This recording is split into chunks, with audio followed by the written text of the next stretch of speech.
Okay, now let's talk about what happens with your upper body when you're setting your feet to throw.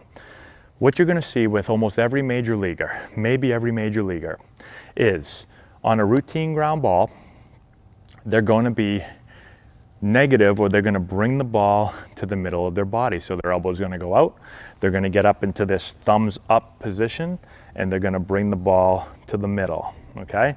So, turn on the TV and watch.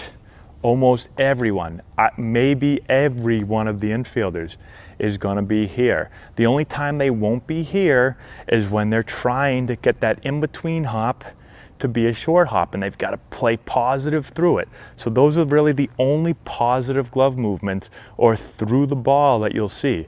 Everything else is going to be brought to the middle of the chest. Okay, so a couple things. One, I want to have soft hands, right? I want to have soft, quiet hands.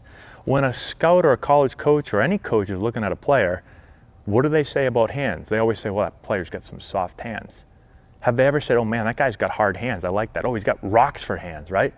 No, no one ever says that. And so this is soft. This is hard. If I were just to throw you a ball, and just were gonna catch the ball, you'd just catch it. You would never push through the ball if it was just thrown to you. First, it doesn't look good. Second, it'd be much more difficult to get the ball off your index finger every time. So I wanna be quiet and soft. I want to have soft hands. So again, I approach the ball, I approach it when I feel that ball, I bring the ball to the center of my body, quiet. Versus hard hands, right? That doesn't look as good. Hard hands versus soft hands. Positive versus negative. Okay, so when does it happen? So I'm going to bring the ball to the center of my body as my right foot is going to go to my left. So I'm going to bring the ball here as my right foot starts to go to my left. So that's the timing. Here as my right goes left, okay? If it's a four-step and I'm going to cross over, it's going to be here as my right foot crosses. Now my left foot's going to go. Now I'm going to tap as my right goes to my left again. So this is the timing here with the right foot. It promotes rhythm. When I throw the ball, it's going to sync up my upper body and my lower body. Right? So that's the rhythm of funneling or bringing the ball to center chest, whatever you want to call it, and using my feet. It syncs everything up so that I can, again, have a repeatable arm stroke and a repeatable arm slot. Now, a few more things on why we bring the ball to the center of our body. I need to get to a strong throwing position every single time, right? First, let's talk about different positions. Every position gets to this spot. I don't care if you're a catcher, if you're an outfielder, if you're a pitcher, doesn't matter. Think about this if you're a pitcher. When you come set, where do you come set? It's always somewhere in the center of your chest. You don't come set down here, you don't come set over here, you don't get set up here, right?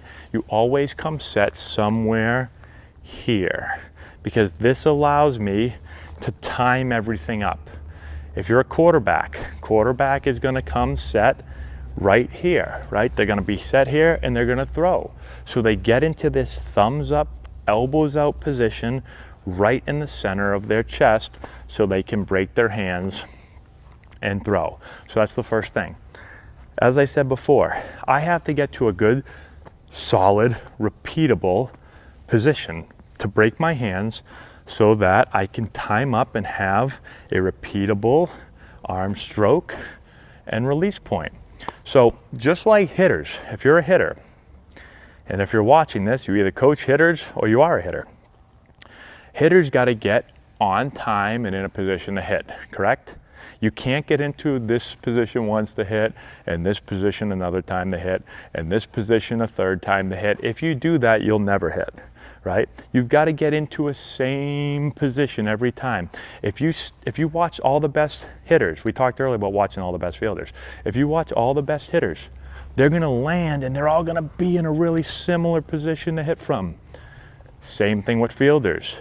When fielders go to break their hands, they're going to break and be in the same position every time to throw. The more times I can get into a similar position, the more times I can be accurate with my throw. So what's this position going to look like? Well, when I get to the center of my chest and I break my hands, I'm going to be in a very similar position to what we talked about before. I'm going to have my posture over, my nose over the toes. I'm going to have my butt out.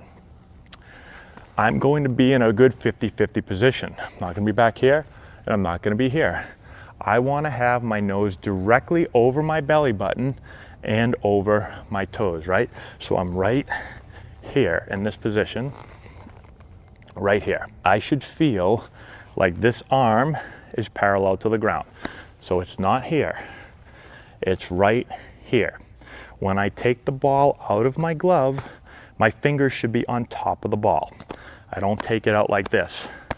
I don't take it out like this. I'm on top of the ball right here. When I take it out, I want to pull back, like I'm pulling back a bow, right? Right here. So the angle of my arm should never get outside of 45 degrees, right? It shouldn't be out here.